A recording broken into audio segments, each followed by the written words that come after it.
In the 3rd year of the reign of King Jehoiakim of Judah, King Nebuchadnezzar of Babylon came to Jerusalem and besieged it.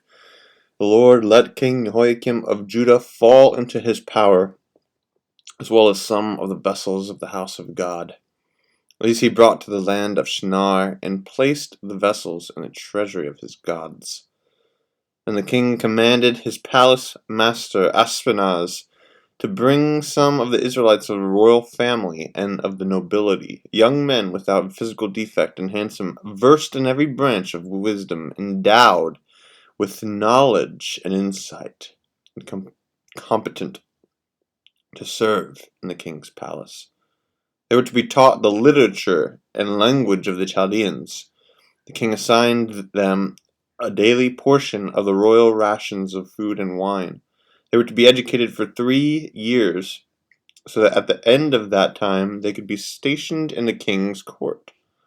Among them were Daniel, Hananiah, Mishael, and Azariah, from the tribe of Judah. The palace master gave them other names. Daniel he called Belteshazzar, Hananiah he called Shadrach, Mishael he called Meshach, and Azariah he called Abednego. But Daniel resolved that he would not defile himself with the royal rations of food and wine. So he asked the palace master to allow him not to defile himself. Now God allowed Daniel to receive favor and compassion from the palace master. The palace master said to Daniel, "I am afraid of my lord the king. He has appointed your food and drink. If he should see you in poorer condition than the other young men of your own age, you would endanger my head with the king." Then Daniel asked the guard whom the palace master had appointed over Daniel, Hananiah, Mishael, and Azariah, "Please test your servants for 10 days. Let us be given vegetables to eat and water to drink. You can then compare our appearance with the appearance of the young men who eat the royal rations, and deal with your servants according to what you observe." So he agreed to this proposal and tested them for 10 days.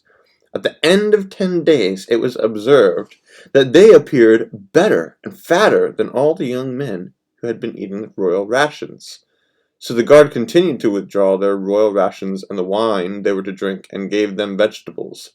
To these 4 young men God gave knowledge and skill in every aspect of literature and wisdom. Daniel also had insight into all visions and dreams.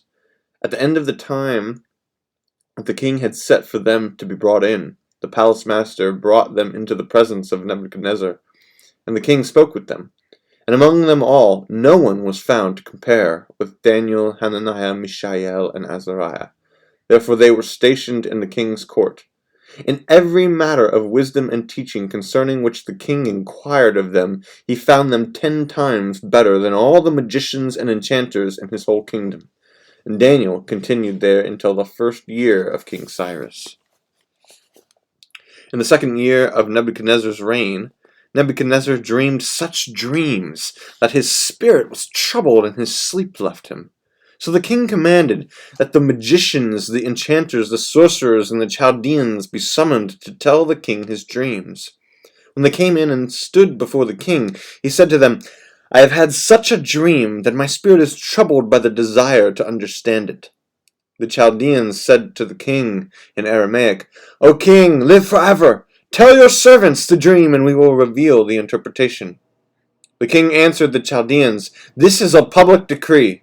If you do not tell me both the dream and its interpretation, you shall be torn limb from limb, and your houses shall be laid in ruins. But if you do tell me the dream and its interpretation, you shall receive from me gifts and rewards and great honor. Therefore, tell me the dream and its interpretation." They answered a second time, "Let the king first tell his servants the dream, then we can give its interpretation."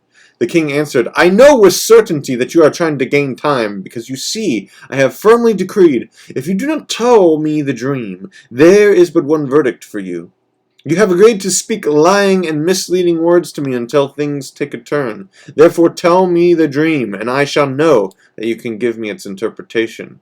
The Chaldeans answered the king, "There is no one on earth who can reveal what the king demands. In fact, no king, however great and powerful, has ever asked such a thing of any magician or enchanter or Chaldean.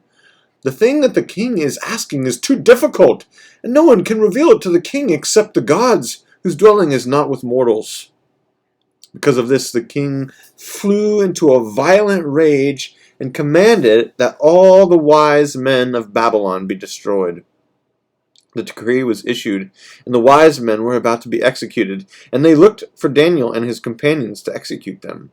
Then Daniel responded with prudence and discretion to Arioch, the king's chief executioner, who had gone out to execute the wise men of Babylon. He asked Arioch, the royal official, "Why is the decree of the king so urgent?" Arioch then explained the matter to Daniel. So Daniel went in and requested that the king give him time, and he would tell the king the interpretation. Then Daniel went to his home and informed his companions, Hananiah, Mishael, and Azariah, and told them to seek mercy from the God of heaven concerning this mystery, so that Daniel and his companions, with the rest of the wise men of Babylon, might not perish. Then the mystery was revealed to Daniel in a vision of the night, and Daniel blessed the God of heaven. Daniel said, "Blessed be the name of God from age to age, for wisdom and power are his. He changes times and seasons, deposes kings and sets up kings. He gives wisdom to the wise and knowledge to those who have understanding. He reveals deep and hidden things. He knows what is in the darkness. In light dwells with him. To you, O God of my ancestors, I give thanks and praise, for you have given me wisdom and power, and have now revealed to me what we asked of you, for you have revealed to us what the king ordered." Therefore Daniel went to Arioch, whom the king had appointed to destroy the wise men of Babylon, and said to him, "Do not destroy the wise men of Babylon. Bring me in before the king, and I will give the king the interpretation." Then Arioch quickly brought Daniel before the king and said to him, "I have found among the exiles from Judah a man who can tell the king the interpretation." The king said to Daniel, whose name was Belteshazzar, "Are you able to tell me the dream that I have seen and its interpretation?" Daniel answered the king, "No wise men, enchanters, magicians, or diviners can show to the king the mystery that the king is asking. But there is a God in heaven who reveals mysteries, and he has disclosed to King Nebuchadnezzar what will happen at the end of days. Your dream and the visions of your head as you lay in bed were these. To you, O king, as you lay in bed came thoughts of what would be hereafter, and the revealer of mysteries disclosed to you what is to be. But as for me, this mystery has not been revealed to me because of any wisdom that I have more than any other living being, but in order that the interpretation may be known to the king, and that you may understand the thoughts of your mind. You are looking, O king, and lo, there was a great statue. This statue was huge, its brilliance extraordinary. It was standing before you, and its appearance was frightening. The head of the statue was of fine gold, its chest and arms of silver, its middle and thighs of bronze, its legs of iron, its feet partly of iron and partly of clay. As you looked on, a stone was cut out, not by human hands, and it struck the statue on its feet of iron and clay and broke them in pieces. Then the iron, the clay, the bronze, the silver, and the gold were all broken in pieces and became like the chaff of the summer threshing floors, and the wind carried them away, so that not a trace of them could be found. But the stone that struck the statue became a great mountain and filled the whole earth. This was the dream. Now we will tell the king its interpretation. You, O king, the king of kings, to whom the God of heaven has given the kingdom, the power, the might, and the glory, into whose hand he has given human beings, wherever they live, the wild animals of the field, and the birds of the air, and whom he has established as ruler over them all, you are the head of gold. After you shall arise another kingdom inferior to yours, and yet a third kingdom of bronze, which shall rule over the whole earth. And there shall be a fourth kingdom, strong as iron. Just as iron crushes and smashes everything, it shall crush and shatter all these. As you saw the feet and toes, partly of potter's clay and partly of iron, it shall be a divided kingdom, but some of the strength of iron shall be in it, as you saw the iron mixed with the clay. As the toes of the feet were part iron and part clay, so the kingdom shall be partly strong and partly brittle. As you saw the iron mixed with clay, so will they mix with one another in marriage, but they will not hold together, just as iron does not mix with clay. And in the days of those kings, the God of heaven will set up a kingdom that shall never be destroyed, nor shall this kingdom be left to another people. It shall crush all these kingdoms and bring them to an end, and it shall stand forever. Just as you saw that a stone was cut from the mountain not by hands, and that it crushed the iron, the bronze, the clay, the silver, and the gold. The great God has informed the king what shall be hereafter. The dream is certain, and its interpretation trustworthy. Then King Nebuchadnezzar fell on his face, worshipped Daniel, and commanded that a grain offering and incense be offered to him. The king said to Daniel, "Truly your God is God of gods and Lord of kings, and a revealer of mysteries, for you have been able to reveal this mystery." Then the king promoted Daniel, gave him many great gifts, and made him ruler over the whole province of Babylon and chief prefect over all the wise men of Babylon. Daniel made a request of the king, and he appointed Shadrach, Meshach, and Abednego over the affairs of the province of Babylon, but Daniel remained at the king's court. King Nebuchadnezzar made a golden statue, whose height was 60 cubits, and whose width was 6 cubits. He set it up on the plain of Dura in the province of Babylon. Then King Nebuchadnezzar sent for the satraps, the prefects, and the governors, the counselors, the treasurers, the justices, the magistrates, and all the officials of the provinces to assemble and come to the dedication of the statue that King Nebuchadnezzar had set up. So the satraps, the prefects, and the governors, the counselors, the treasurers, the justices, the magistrates, and all the officials of the provinces assembled for the dedication of the statue that King Nebuchadnezzar had set up. When they were standing before the statue that Nebuchadnezzar had set up, the herald proclaimed aloud, "You are commanded, O peoples, nations, and languages, that when you hear the sound of the horn, pipe, lyre, trigon, harp, drum, and entire musical ensemble, you are to fall down and worship the golden statue that King Nebuchadnezzar has set up. Whoever does not fall down and worship shall immediately be thrown into a furnace of blazing fire." Therefore, as soon as all the peoples heard the sound of the horn, pipe, lyre, trigon, harp, drum, and entire musical ensemble, all the peoples, nations, and languages fell down and worshipped the golden statue that King Nebuchadnezzar had set up. Accordingly, at this time, certain Chaldeans came forward and denounced the Jews. They said to King Nebuchadnezzar, "O king, live forever! You, O king, have made a decree that everyone who hears the sound of the horn, pipe, lyre, trigon, harp, drum, and entire musical ensemble shall fall down and worship the golden statue, and whoever does not fall down and worship shall be thrown into a furnace of blazing fire.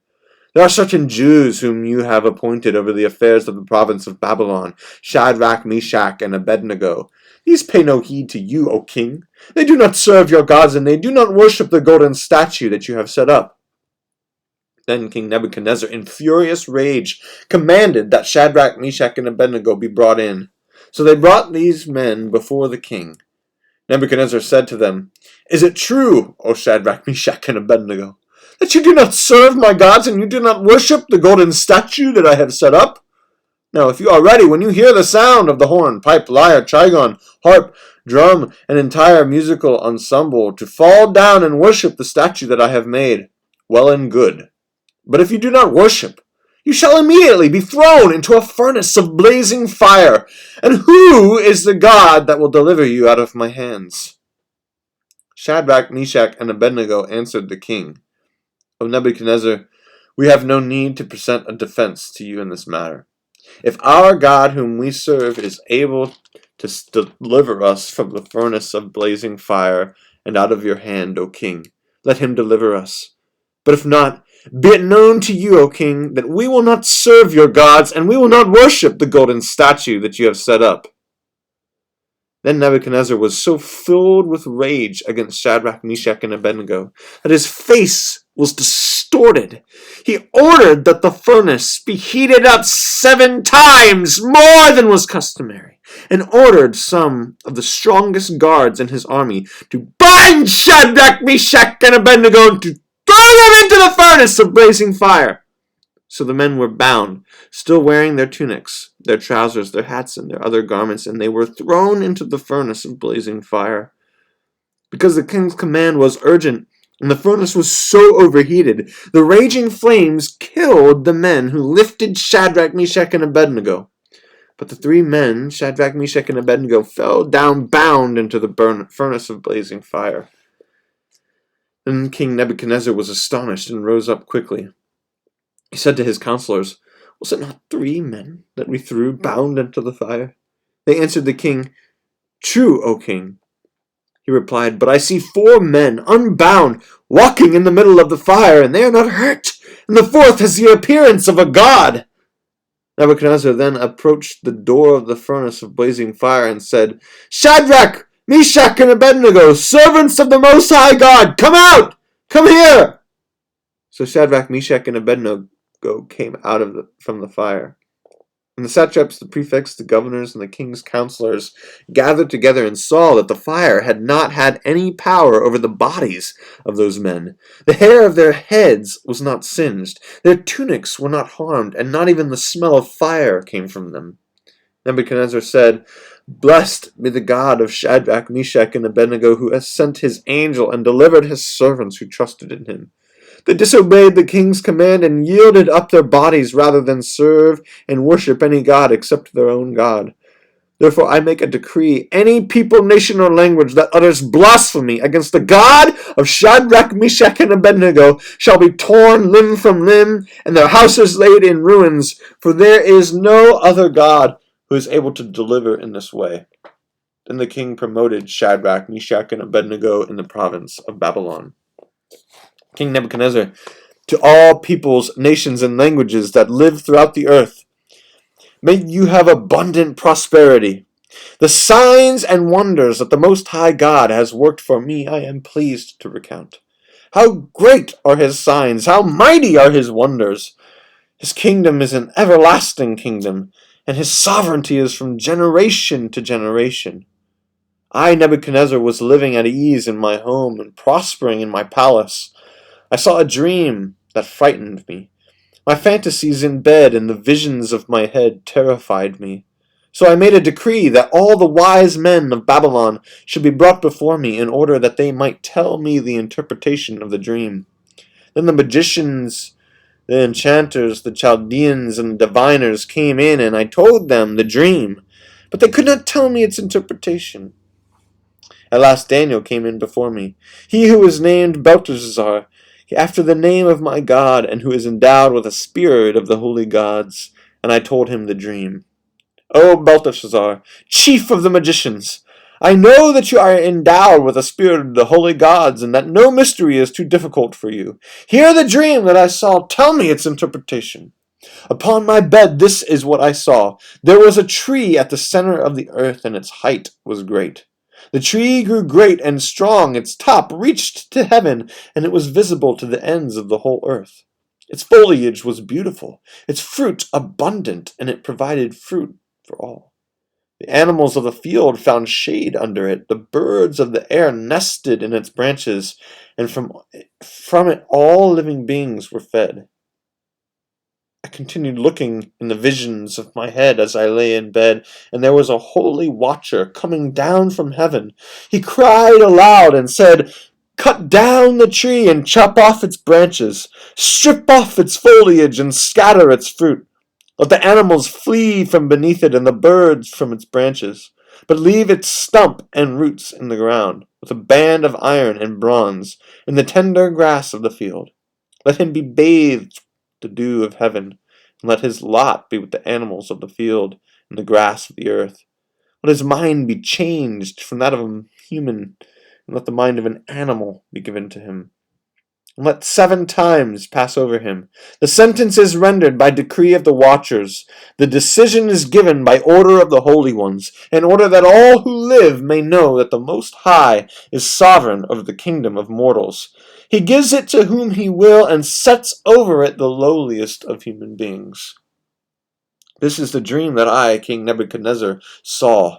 Now you, Belteshazzar, declare the interpretation, since all the wise men of my kingdom are unable to tell me the interpretation.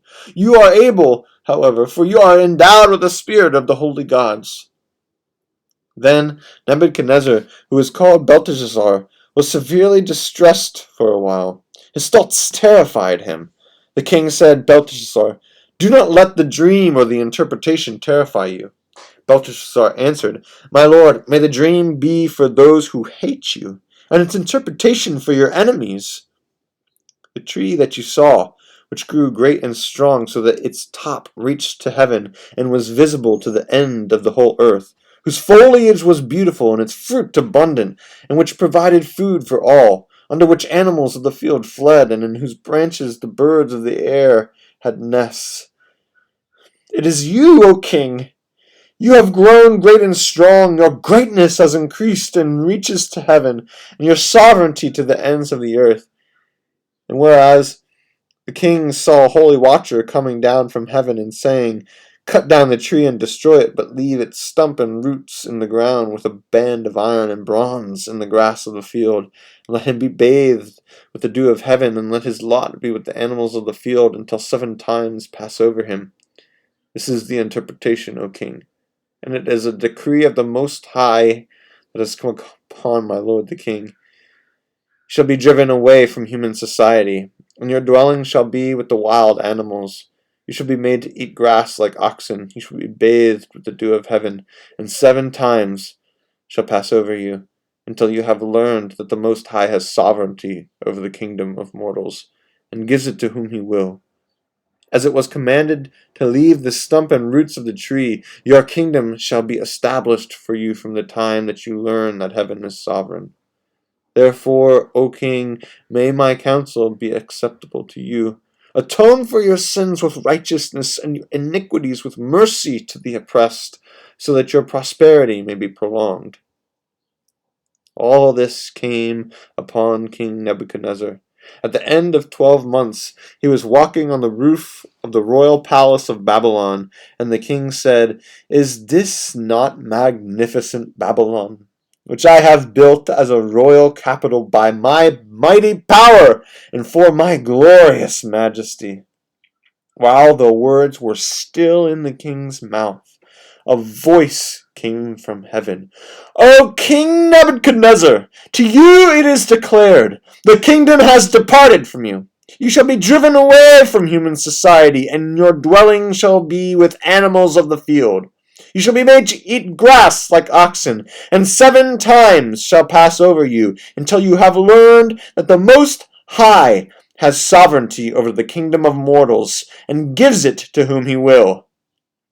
Immediately the sentence was fulfilled against Nebuchadnezzar.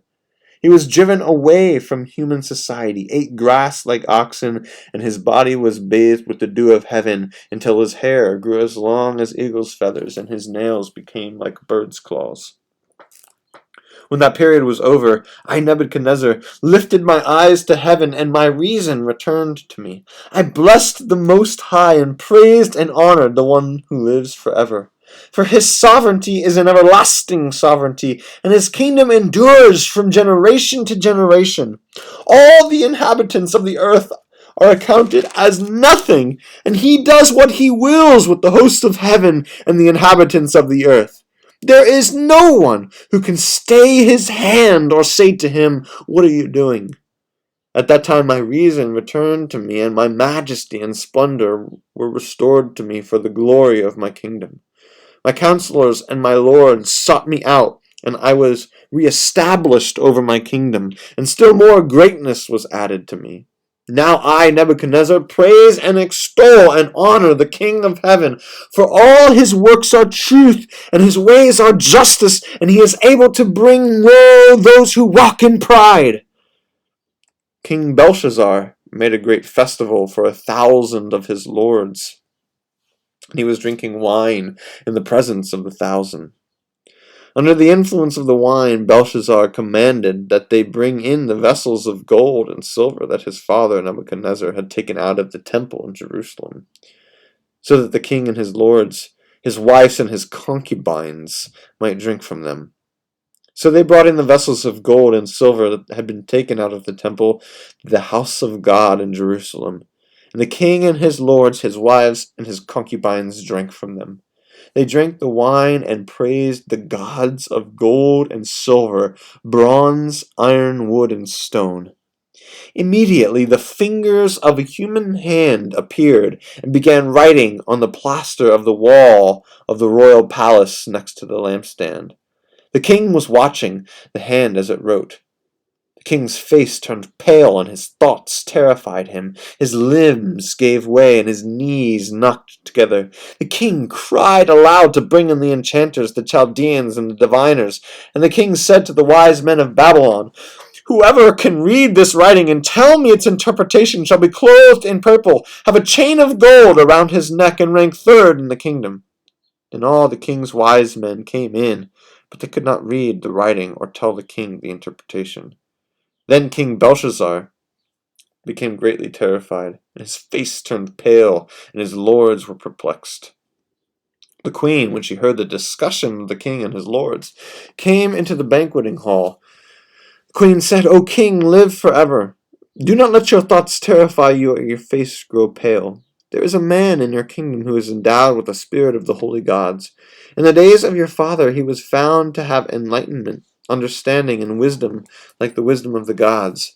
Your father, King Nebuchadnezzar, made him chief of the magicians, enchanters, Chaldeans, and diviners, because an excellent spirit, knowledge, and understanding to interpret dreams, explain riddles, and solve problems were found in this Daniel, whom the king named Belteshazzar.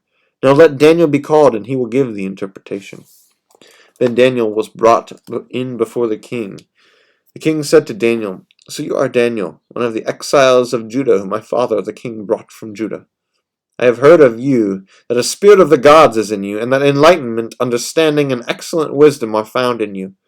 Now the wise men, the enchanters, have been brought in before me to read this writing and tell me its interpretation. But they were not able to give the interpretation of the matter. But I have heard that you can give interpretations and solve problems. Now, if you are able to read the writing and tell me its interpretation, you shall be clothed in purple, have a chain of gold around your neck, and rank third in the kingdom." Then Daniel answered in the presence of the king, "Let your gifts be for yourself, or give your rewards to someone else. Nevertheless, I will read the writing of the king and let him know the interpretation.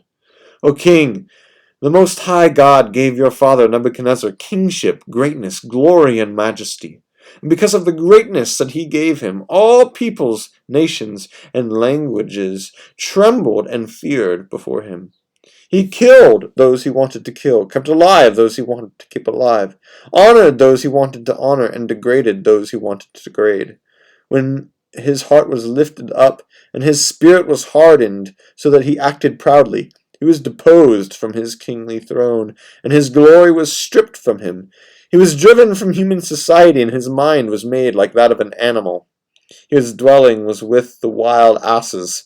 He was fed grass like oxen, and his body was bathed with the dew of heaven, until he learned that the Most High God has sovereignty over the kingdom of mortals, and sets over it whomever he will. And you, Belshazzar, his son, have not humbled your heart, even though you knew all this. You have exalted yourself against the Lord of heaven. The vessels of his temple have been brought in before you, and you and your lords, your wives, and your concubines have been drinking from them. You have praised the gods of silver and gold, of bronze, iron, wood, and stone, which do not see or hear or know, but the God in whose power is your very breath, and to whom belong all your ways, you have not honored. So from his presence the hand was sent, and this writing was inscribed. And this is the writing that was inscribed. Mene, Mene, Tekel, and Parsin. This is the interpretation of the matter. Mene.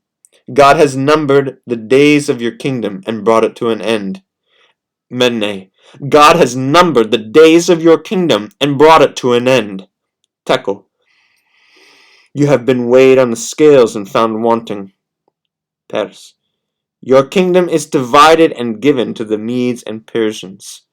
Then Belshazzar gave the command, and Daniel was clothed in purple. A chain of gold was put around his neck, and a proclamation was made concerning him that he should rank third in the kingdom. That very night Belshazzar, the Chaldean king, was killed, and Darius the Mede received the kingdom, being about 62 years old. It pleased Darius to set over the kingdom 120 satraps, stationed throughout the whole kingdom, and over them 3 presidents, including Daniel. To these the satraps gave account, so that the king might suffer no loss. Soon Daniel distinguished himself above all the other presidents and satraps, because an excellent spirit was in him, and the king planned to appoint him over the whole kingdom. So the presidents and the satraps tried to find grounds for complaint against Daniel in connection with the kingdom. But they could find no grounds for complaint or any corruption, because he was faithful, and no negligence or corruption could be found in him.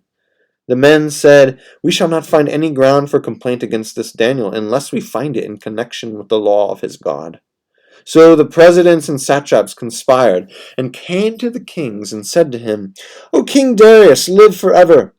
All the presidents of the kingdom, the prefects and the satraps, the counselors and the governors are agreed that the king should establish an ordinance and enforce an interdict that whoever prays to anyone, divine or human, for 30 days, except to you, O king, shall be thrown into a den of lions.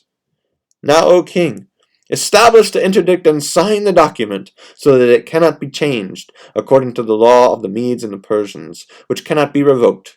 Therefore King Darius signed the document and interdict.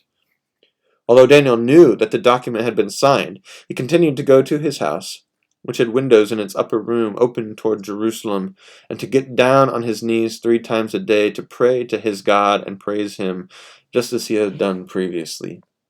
The conspirators came and found Daniel praying and seeking mercy before his God. Then they approached the king and said concerning the interdict, "O king, did you not sign an interdict that anyone who prays to anyone, divine or human, within 30 days except to you, O king, shall be thrown into a den of lions?" The king answered, "The thing stands fast, according to the law of the Medes and Persians, which cannot be revoked."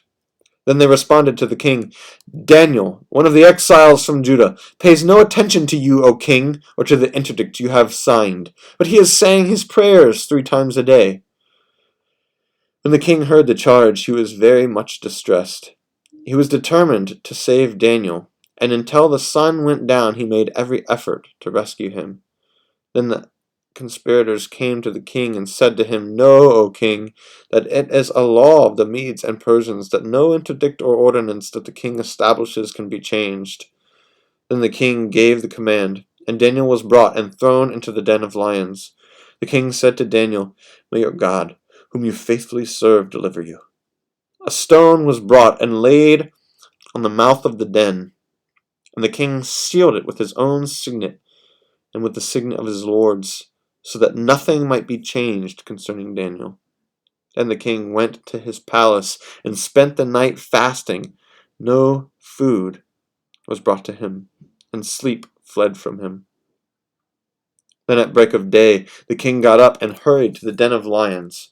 When he came near the den where Daniel was, he cried out anxiously to Daniel, "O Daniel, servant of the living God! Has your God, whom you faithfully serve, been able to deliver you from the lions?" Daniel then said to the king, "O king, live forever! My God has sent his angel and shut the lions' mouths, so that they would not hurt me, because I was found blameless before him and also before you, O king. I have done no wrong." Then the king was exceedingly glad and commanded that Daniel be taken up out of the den. So Daniel was taken up out of the den, and no kind of harm was found on him, because he had trusted in his God. The king gave a command, and those who had accused Daniel were brought and thrown into the den of lions, they, their children, and their wives. Before they reached the bottom of the den, the lions overpowered them and broke all their bones in pieces. Then King Darius wrote to all peoples and nations of every language throughout the whole world, "May you have abundant prosperity. I make a decree that in all my royal dominion people should tremble and fear before the God of Daniel. For he is the living God, enduring forever. His kingdom shall never be destroyed, and his dominion has no end. He delivers and rescues. He works signs and wonders in heaven and on earth. For he has saved Daniel from the power of the lions." So this Daniel prospered during the reign of Darius and the reign of Cyrus the Persian. In the first year of King Belshazzar of Babylon, Daniel had a dream and visions of his head as he lay in bed. Then he wrote down the dream. "I, Daniel, saw in my vision by night the four winds of heaven stirring up the great sea, and four great beasts came up out of the sea, different from one another. The first was like a lion and had eagle's wings. Then, as I watched, its wings were plucked off, and it was lifted up from the ground and made to stand on 2 feet like a human being, and a human mind was given to it. Another beast appeared, a second one that looked like a bear. It was raised up on one side, had 3 tusks in its mouth, among its teeth, and it was told, 'Arise, devour many bodies.' After this, as I watched, another appeared like a leopard. The beast had 4 wings of a bird on its back, and 4 heads, and dominion was given to it. After this I saw in the visions by night a 4th beast, terrifying and dreadful and exceedingly strong. It had great iron teeth, and was devouring, breaking in pieces, and stamping what was left with its feet. It was different from all the beasts that preceded it, and it had 10 horns. I was considering the 10 horns when another horn appeared, a little one coming up among them to make room for it. 3 of the earlier horns were plucked up by the roots. There were eyes like human eyes in this horn, and a mouth speaking arrogantly. As I watched, thrones were set in place, and an ancient one took his throne. His clothing was white as snow, and the hair of his head like pure wool. His throne was fiery flames, and his wheels were burning fire. A stream of fire issued and flowed out from his presence. 1,000,000 served him, and 10,000 times 10,000 stood attending him. The court sat in judgment, and the books were opened. I watched then because of the noise of the arrogant words that the horn was speaking. And as I watched, the beast was put to death, and its body destroyed and given over to be burned with fire. And as for the rest of the beasts, their dominion was taken away, but their lives were prolonged for a season and a time. As I watched in the night visions, I saw one like a human being, coming with the clouds of heaven. He came to the Ancient One, and was presented before him.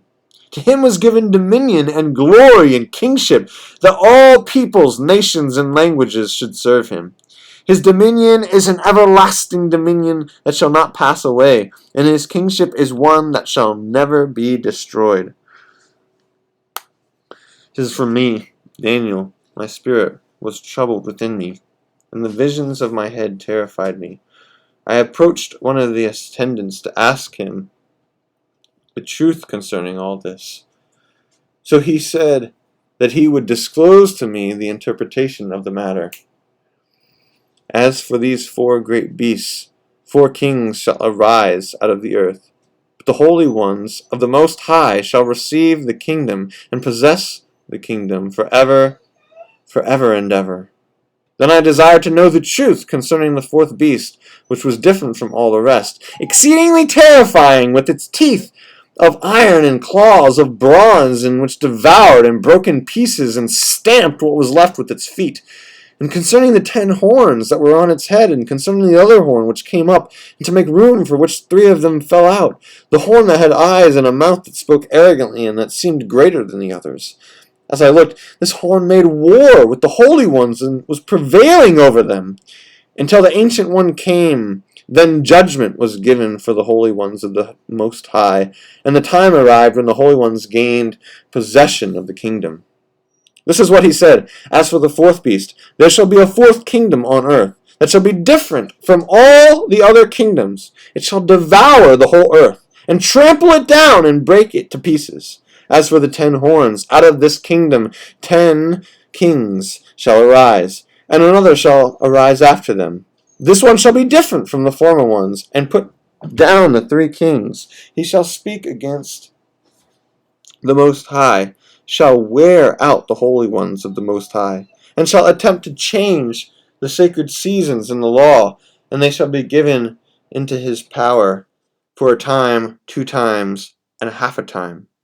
Then the court shall sit in judgment, and his dominion shall be taken away, to be consumed and totally destroyed. The kingship and dominion and the greatness of the kingdoms under the whole heaven shall be given to the people of the holy ones of the Most High. Their kingdom shall be an everlasting kingdom, and all dominions shall serve and obey them. Here the account ends. As for me, Daniel, my thoughts greatly terrified me, and my face turned pale, but I kept the matter in my mind.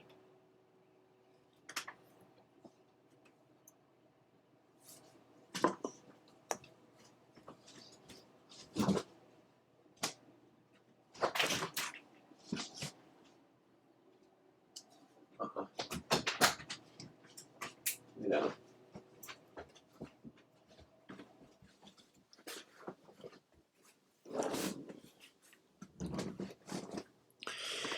In the 3rd year of the reign of King Belshazzar, a vision appeared to me, Daniel, after the one that had appeared to me at first. In the vision I was looking, and saw myself in Susa, the capital, in the province of Elam, and I was by the river Ulai. I looked up and saw a ram standing beside the river. It had 2 horns. Both horns were long, but one was longer than the other, and the longer one came up second.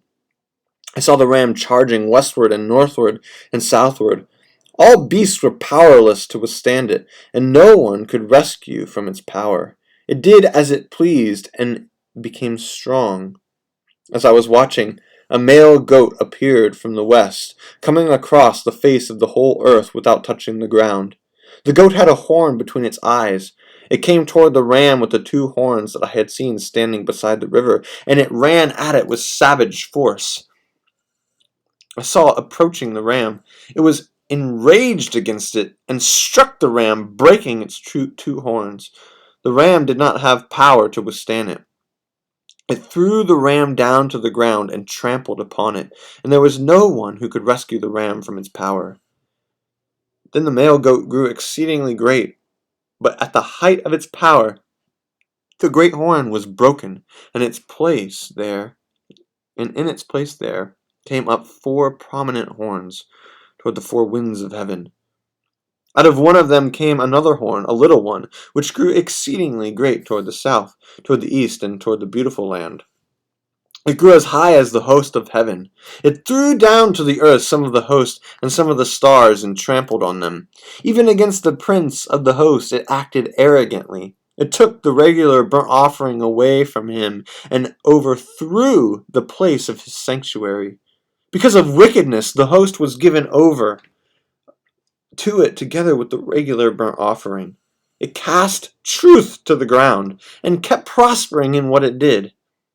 Then I heard a holy one speaking, and another holy one said to the one that spoke, "For how long is this vision concerning the regular burnt offering, the transgression that makes desolate, and the giving over of the sanctuary and host to be trampled?" And he answered him, "For 2,300 evenings and mornings, then the sanctuary shall be restored to its rightful state." When I, Daniel, had seen the vision, I tried to understand it. Then someone appeared, standing before me, having the appearance of a man. And I heard a human voice by the Ulai calling, "Gabriel, help this man understand the vision." So he came near where I stood, and when he came, I became frightened and fell prostrate. But he said to me, "Understand, O mortal, that the vision is for the time of the end." As he was speaking to me, I fell into a trance, face to the ground. Then he touched me and set me on my feet. He said, "Listen, and I will tell you what will take place later in the period of wrath, for it refers to the appointed time of the end. As for the ram that you saw with the 2 horns, these are the kings of Media and Persia. The male goat is the king of Greece. and the great horn between its eyes is the first king. As for the horn that was broken, in place of which 4 others arose, 4 kingdoms shall arise from his nation, but not with his power. At the end of their rule, when the transgressions have reached their full measure, a king of bold countenance shall arise, skilled in intrigue. He shall go strong in power, shall cause fearful destruction, and shall succeed in what he does. He shall destroy the powerful and the people of the holy ones. By his cunning he shall make deceit prosper under his hand, and in his own mind he shall be great. Without warning he shall destroy many, and shall even rise up against the prince of princes. But he shall be broken, and not by human hands. The vision of the evenings and the mornings that has been told is true. As for you, seal up the vision, for it refers to many days from now. So I, Daniel, was overcome and lay sick for some days. Then I arose and went about the king's business. But I was dismayed by the vision and did not understand it.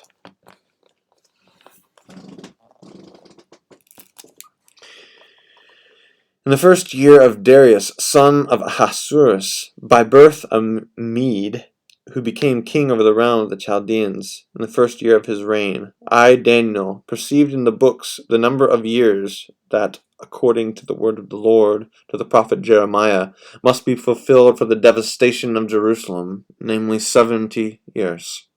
Then I turned to the Lord God to seek an answer by prayer and supplication with fasting and sackcloth and ashes. I prayed to the Lord my God and made confession, saying, Lord God, great and awesome God, keeping covenant and steadfast love with those who love you and keep your commandments. We have sinned and done wrong, acted wickedly and rebelled, turned aside from your commandments and ordinances. We have not listened to your servants, the prophets, who spoke in your name to our kings, our princes, and our ancestors, and to all the people of the land. Righteousness is on your side, O Lord, but open shame, as at this day, falls on us, the people of Judah, the inhabitants of Jerusalem, and all Israel, those who are near and those who are far away, in all the lands to which you have driven them, because of the treachery that they have committed against you. Open shame, O Lord, falls on us, our kings, our officials, and our ancestors, because we have sinned against you. To the Lord our God belong mercy and forgiveness, for we have rebelled against him, and have not obeyed the voice of the Lord our God by following his laws, which he set before us by his servants the prophets. All Israel has transgressed your law and turned aside, refusing to obey your voice. So the curse and the oath written in the law of Moses, the servant of God, have been poured out upon us, because we have sinned against you. He has confirmed his words which he spoke against us and against our rulers, by bringing upon us a calamity so great that what has been done against Jerusalem has never before been done under the whole heaven. Just as it is written in the law of Moses, all this calamity has come upon us. We did not entreat the favor of the Lord our God, turning from our iniquities and reflecting on his fidelity. So the Lord kept watch over this calamity until he brought it upon us. Indeed, the Lord our God is right in all that he has done, for we have disobeyed his voice. And now, O Lord our God, who brought your people out of the land of Egypt with a mighty hand, and made your name renowned even to this day, we have sinned, we have done wickedly.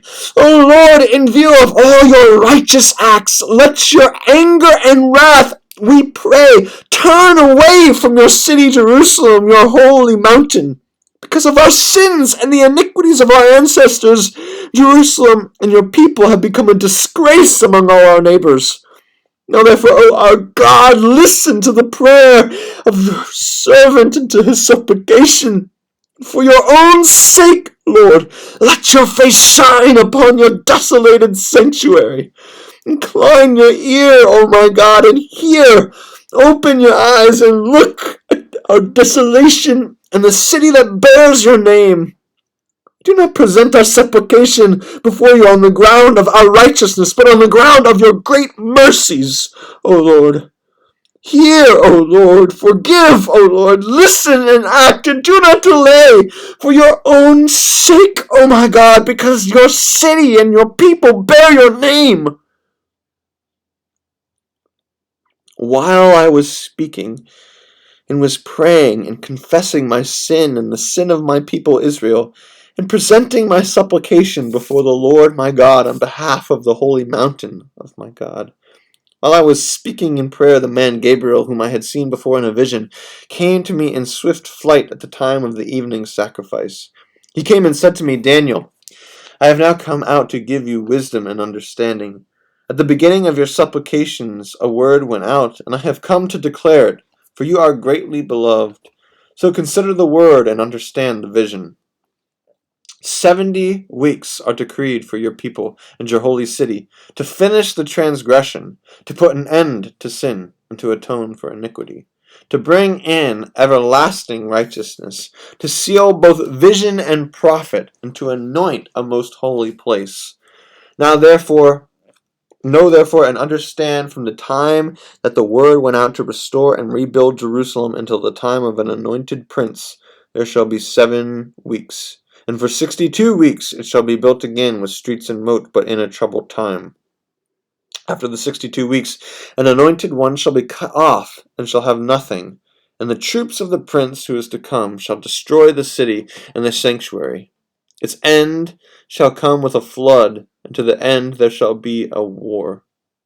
Desolations are decreed. He shall make a strong covenant with many for 1 week, and for half of the week he shall make sacrifice and offering cease, and in their place shall be an abomination that desolates, until the decreed end is poured out upon the desolator. In the 3rd year of King Cyrus of Persia, a word was revealed to Daniel, who was named Belteshazzar. The word was true, and it concerned a great conflict. He understood the word, having received understanding in the vision. At that time I, Daniel, had been mourning for 3 weeks. I had eaten no rich food, no meat or wine had entered my mouth, and I had not anointed myself at all for the full 3 weeks. On the 24th day of the 1st month, as I was standing on the bank of the great river, that is the Tigris, I looked up and saw a man clothed in linen, with a belt of gold from Uphaz around his waist. His body was like a beryl, his face like lightning, his eyes like flaming torches, his arms and legs like the gleam of burnished bronze, and the sound of his words like the roar of a multitude. I, Daniel, alone saw the vision. The people who were with me did not see the vision, though a great trembling fell upon them, and they fled and hid themselves. So I was left alone to see this great vision. My strength left me, and my complexion grew deathly pale, and I retained no strength. Then I heard the sound of his words, and when I heard the sound of his words, I fell into a trance, face to the ground. But then a hand touched me and roused me to my hands and knees. He said to me, Daniel, greatly beloved, pay attention to the words that I am going to speak to you. Stand on your feet, for I have now been sent to you. So while he was speaking this word to me, I stood up trembling. He said to me, do not fear, Daniel, for from the first day that you set your mind to gain understanding and to humble yourself before your God, your words have been heard, and I have come because of your words.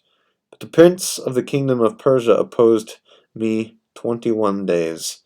So Michael, one of the chief princes, came to help me, and I left him there with the prince of the kingdom of Persia, and have come to help you understand what is to happen to your people at the end of days.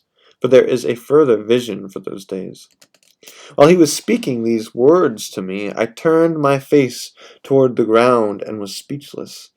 Then one in human form touched my lips, and I opened my mouth to speak, and said to the one who stood before me, my Lord, because of the vision, such pains have come upon me that I can retain no strength. How can my Lord's servant talk with my Lord? For I am shaking, no strength remains in me, and no breath is left in me. Again, one in human form touched me and strengthened me.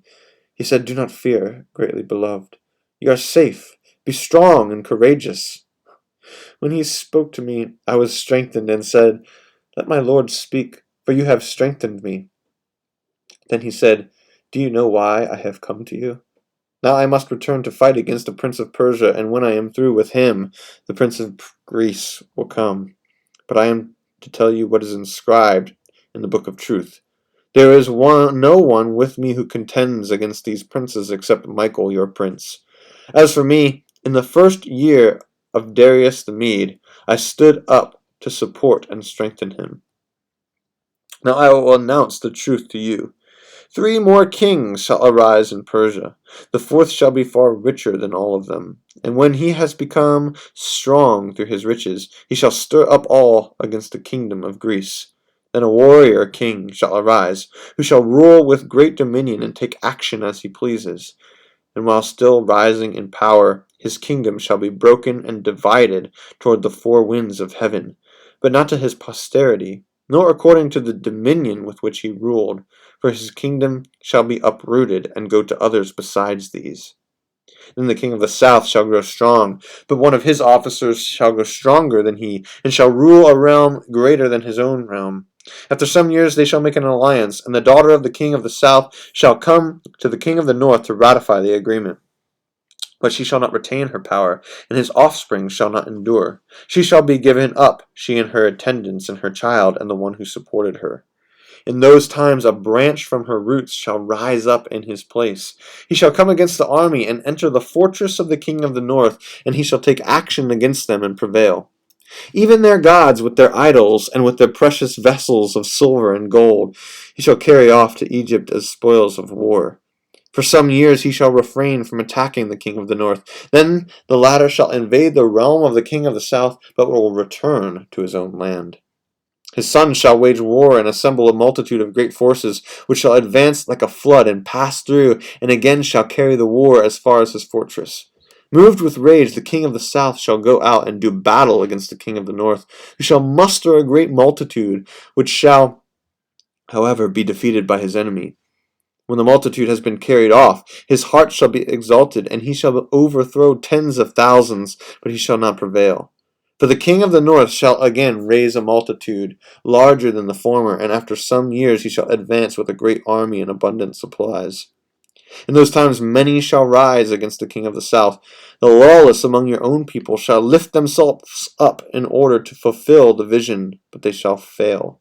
Then the king of the north shall come and throw up siege works and take a well-fortified city, and the forces of the south shall not stand, not even his picked troops, for there will be no strength to resist. But he who comes against him shall take the actions he pleases, and no one shall withstand him. He shall take a position in the beautiful land, and all of it shall be in his power. He shall set his mind to come with the strength of his whole kingdom, and he shall bring terms of peace and perform them. In order to destroy the kingdom, he shall give him a woman in marriage, but it shall not succeed or be to his advantage. Afterward he shall turn to the coastlands and shall capture many. But a commander shall put an end to his insolence. Indeed, he shall turn his insolence back upon him. Then he shall turn back toward the fortresses of his own land, but he shall stumble and fall, and shall not be found. Then shall arise in his place one who shall send an official for the glory of the kingdom, but within a few days he shall be broken, though not in anger or in battle.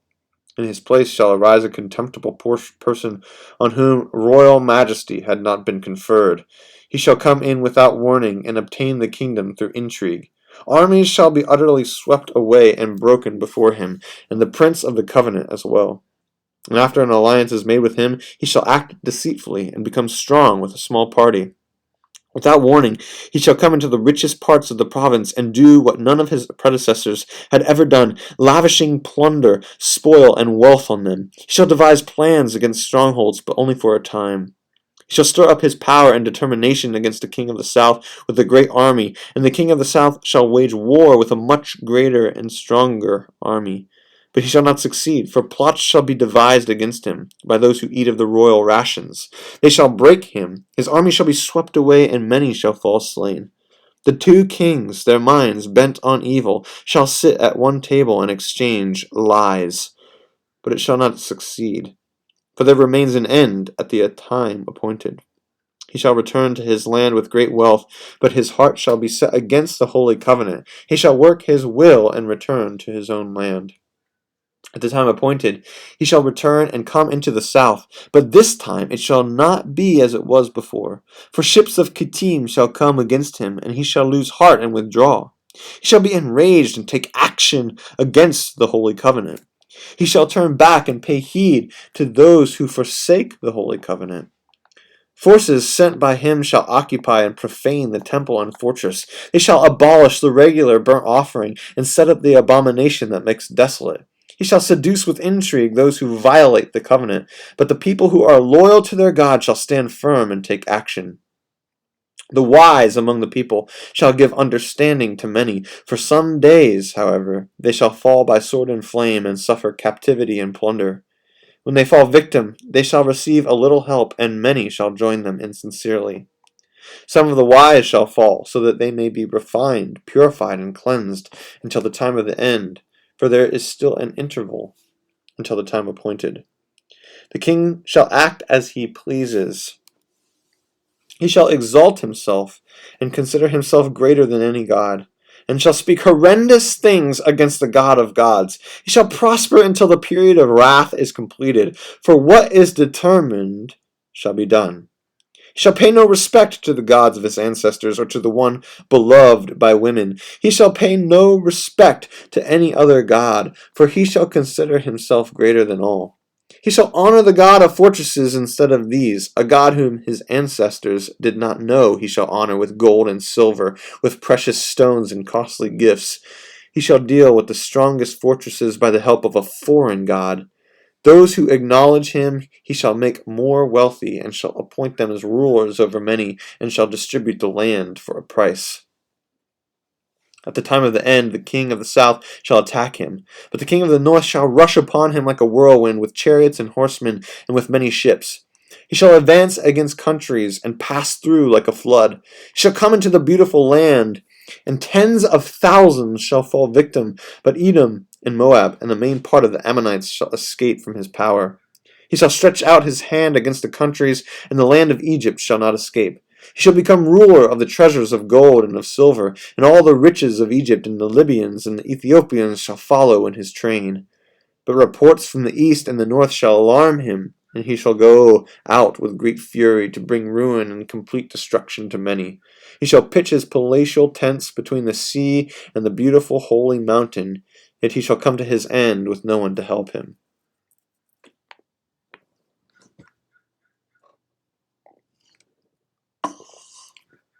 At that time Michael, the great prince, the protector of your people, shall arise. There shall be a time of anguish, such as has never occurred since nations first came into existence. But at that time your people shall be delivered, every one who is found written in the book. Many of those who sleep in the dust of the earth shall awake, some to everlasting life, and some to shame and everlasting contempt. Those who are wise shall shine like the brightness of the sky, and those who lead many to righteousness like the stars forever and ever. But you, Daniel, keep the words secret and the book sealed until the time of the end. Many shall be running back and forth, and evil shall increase. Then I, Daniel, looked, and two others appeared, one standing on this bank of the stream, and one on the other. One of them said to the man clothed in linen who was upstream, "How long shall it be until the end of these wonders?" The man clothed in linen who was upstream raised his right hand and his left hand toward heaven, and he heard him swear by the one who lives forever and ever that it would be for a time, 2 times, and half a time, and that when the shattering of the power of the holy people comes to an end, all these things would be accomplished. I heard but could not understand, so I said, "My Lord, what shall be the outcome of these things?" He said, "Go your way, Daniel, for the words are to remain secret and sealed until the time of the end. Many shall be purified, cleansed, and refined, but the wicked shall continue to act wickedly. None of the wicked shall understand, but those who are wise shall understand. From the time that the regular burnt offering is taken away, and the abomination that desolates is set up, there shall be 1,290 days. Happy are those who persevere and attain the 1,335 days. But you go your way and rest. You shall rise for your reward at the end of the days." Amen.